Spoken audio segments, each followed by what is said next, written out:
weekend, we brought you multiple updates on the story of Ankita Bhandari. Remember, she was a young girl who at the age of 19 first went missing. Her body was found yesterday. Now, her family members have refused to cremate her. The family says that they will perform the last rites only after the first post-mortem report becomes public. Yesterday, remember, police recovered her body from a canal 6 days after she went missing from a resort in the Lakshman Jhula area of Uttarakhand.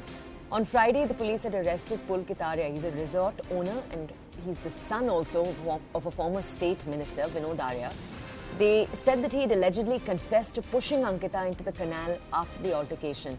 The resort manager, Saurabh Bhaskar, and another person identified as Ankit have also been arrested.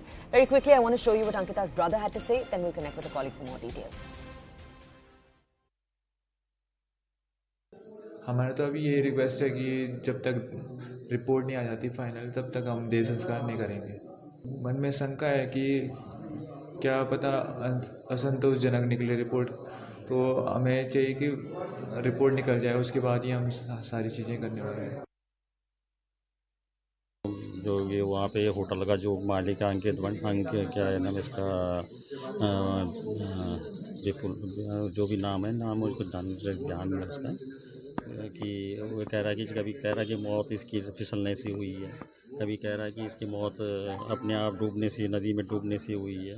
तो हम यही चाहते हैं कि इसकी postmortem report क्या कहती है। पोस्टमार्टम रिपोर्ट हमें अभी मिली नहीं है, कि हम भी यही जानना चाहते हैं कि हमारी बच्ची के साथ आखिर हुआ क्या है, किस ढंग से इसकी मौत हुई है, किस ढंग से इन लोगों ने इसकी मौत जो हुई है किस कारणों से हुई है। हमारी तरफ से उनको पूरा आश्वासन दिया गया कि ऐसा कुछ नहीं होगा। एम्स एक बहुत ही प्रतिष्ठित संस्थान है, उनके द्वारा प्रॉपर तरीके से पूरा पोस्टमार्टम वगैरह करा गया। जो हमारी प्रिलिमिनरी रिपोर्ट है उन्होंने उनके साथ साझा भी करी है, वो पब्लिक भी हो चुकी है।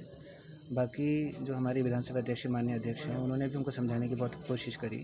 तो ये रहा है कि थोड़ी देर हम लोग कोशिश करते हैं कि पीएम अगर मिल जाती जल्दी पोस्टमार्टम रिपोर्ट, तो जो प्रशासन है पूरा दे आर ट्राइंग कि वहाँ से मिल जाए। तो वो यहाँ से तो मुझे नहीं पता कि क्या अपडेट चल रही है उसमें, बट हम लोग परिजनों के साथ लगातार जुड़े हुए हैं कि उनको कोई समस्या ना रहे। Okay, my colleague Satyendra is with us right now. He's with us from the ground outside Ankita's village right now to bring us an update. Let's go over to him right now to understand more about the situation. Satyendra जी, हमारे साथ अभी जुड़ने के लिए धन्यवाद। सत्येंद्र जी, आप हमारे दर्शक को समझा सकते हैं पहले अंकिता के परिवार का क्या कहना है और गांव वालों का क्या कहना है अभी, उसके बारे में आप हमें और समझा सकते हैं?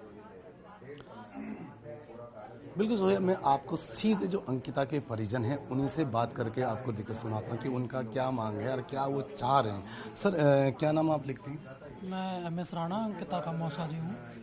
तो सर, क्या आप लोग चाहते हैं, क्योंकि अंकिता का अभी जो पोस्टमार्टम रिपोर्ट की बात PM रिपोर्ट सार्वजनिक की जाए ताकि पता चले कि उसके साथ हुआ क्या है। बस यही हमारी डिमांड है, और अगर वो उनको संतुष्ट लगती है अंकिता पिताजी को, तो अंतिम संस्कार के लिए तैयार है, और वो जो भी निर्णय लेंगे हम उनके साथ में। तो क्या लगता है कि जो अभी जो एक प्रोविजन जो रिपोर्ट आई उसमें कुछ डाउट आपको लगता है? नहीं, डाउट कुछ नहीं लगता, पर वो ये चाह रहे हैं कि रिपोर्ट जो PM रिपोर्ट सार्वजनिक की जाए और कंप्लीट रिपोर्ट आ जाए। बिल्कुल तो है, क्योंकि अभी आप देख रहे हैं कि इनका साफ तौर पे ये कहना है कि जो PM रिपोर्ट है, ये वो विस्तृत जो PM रिपोर्ट है, जब तक नहीं आएगी तब तक ये लोग अंकिता का दाह संस्कार नहीं होने देंगे। यानी कि इनकी मांग है जो, क्योंकि कल एक प्रोविजनल रिपोर्ट तो भले ही आई थी, उस प्रोविजनल रिपोर्ट को जो घर वाले हैं वो उनको कहीं ना कहीं डाउट लग रहा है। उनका कहना कि जो प्रोविजनल रिपोर्ट आई है उसमें जो जो चीज़ देखी गई है। अच्छा, मैं उनके भाई भी हमारे साथ हैं यहाँ पे, उनसे भी बात कर लेते हैं, क्योंकि आप अंकिता के भाई हो, और किस तरीके से अभी आप ये पूरा वो देख रहे हैं, क्योंकि आप परिजन जो आप हैं वो कह रहे हैं कि जो अंकिता के साथ जो चीज़ें हुई हैं उसकी जो पूर्ण रिपोर्ट आपको चाहिए। क्या ही पूरा होना, क्या चाह रहे हैं आप?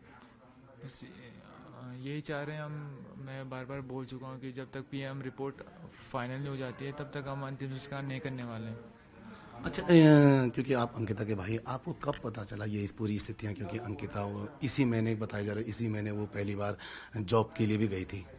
28 तारीख को गई थी वो जॉब में।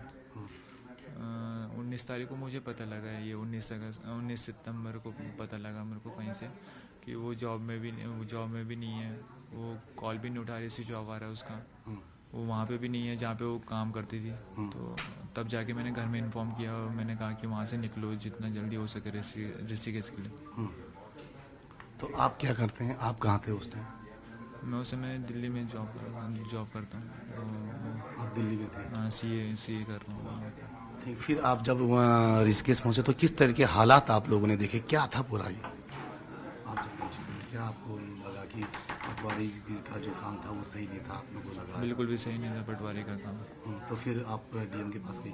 हाँ जी। हाँ, फिर क्या रहा आगे, जरा बताइए। ये प्रशासन से तो काफ़ी सपोर्ट मिला है हमें। 3-4 दिन तो पहले से वेस्ट हो चुके थे पटवारी की वजह से। तो जब ये केस ट्रांसफ़र हुआ तो प्रशासन से तो काफ़ी थैंकफुल उनके लिए कि उन्होंने इतना काम किया हमारे लिए। तो बिल्कुल ये अंकिता के भाई थे, आप देख सकते हैं, क्योंकि स्थितियां इस नाजुक हैं, परिवार और पूरा जो इलाका है वो गमगीन है। उनका साफ तौर पे अब इनकी एक छोटी सी यही मांग है कि जब तक पीएम रिपोर्ट विस्तृत नहीं आती तब तक वो अंकिता का दाह संस्कार नहीं करने देंगे। वहीं हमारे अभी कुछ देर पहले एसडीएम जो यहाँ पे हैं उनसे बात हुई तो उनका भी ये कहना है कि जो परिवार वाले चाह रहे हैं उन्हीं के साथ हम जाएंगे। और प्रशासन का ये भी कहना है कि करीब 2 बजे तक, यानी कि लगभग 2 बजे, आज दिन के 2 बजे तक उनकी पीएम रिपोर्ट पूरी आ सकती है या उसके पूरे आने के चांसेस हैं। उसके बाद ही कुछ आगे की कार्रवाई शुरू होगी। जी ओके सत्येंद्र जी, आप हमारे दर्शक को ये भी समझा सकते हैं कि अभी इस केस में सबसे बड़े प्रश्न क्या रहते हैं? क्योंकि पूरा मामला एक हाई प्रोफाइल बन चुका है, क्योंकि जो आरोपी के जो फादर हैं वो बीजेपी के कद्दावर नेता रहे हैं हरिद्वार से। और अब जो लोग हैं उनको कहीं ना कहीं एक डाउट है कि जो पीएम रिपोर्ट जो आने वाली है, जो विस्तृत पीएम रिपोर्ट है, कहीं ना कहीं उसके साथ छेड़छाड़ की जा सकती है। क्योंकि ये जो प्रोविजनल रिपोर्ट आई है उसमें सिर्फ 2 कारण अभी तक देखने को मिले हैं, भले ही वो विस्तृत रिपोर्ट नहीं थी। ये डॉक्टर्स का भी कहना था, उनका ये कहना था कि जो अभी अंकिता का डेथ हुई है उसका कारण ये उस रिपोर्ट में बताया गया था कि पहले उसके साथ मारपीट की गई है और उसके बाद उसको नहर, यानी कि जो चीला नहर थी उसमें उनको फेंका गया है। तो कुल मिला के ये पूरा मामला इस तरीके का लग रहा है कि और अब जो लोग हैं वो ये कह रहे हैं कि कहीं ना कहीं इसमें हमें डाउट है। यहाँ पे हमारे साथ कांग्रेस के जो विधायक हैं बद्रीनाथ के, वो भी आ गए हैं, उनसे ही बात कर रहे थे। भंडारी जी, पूरा मामला अब एक देखने को मिल रहा। अब परिजन भी कह रहे कि पीएम रिपोर्ट, आप लोग कांग्रेस से हैं तो क्या आप लोग चाहते हैं, क्या आप लोगों की वो है? देखो, परिजन का कहना बिल्कुल सही है कि पीएम रिपोर्ट में भी हमको गड़बड़ लग रहा है।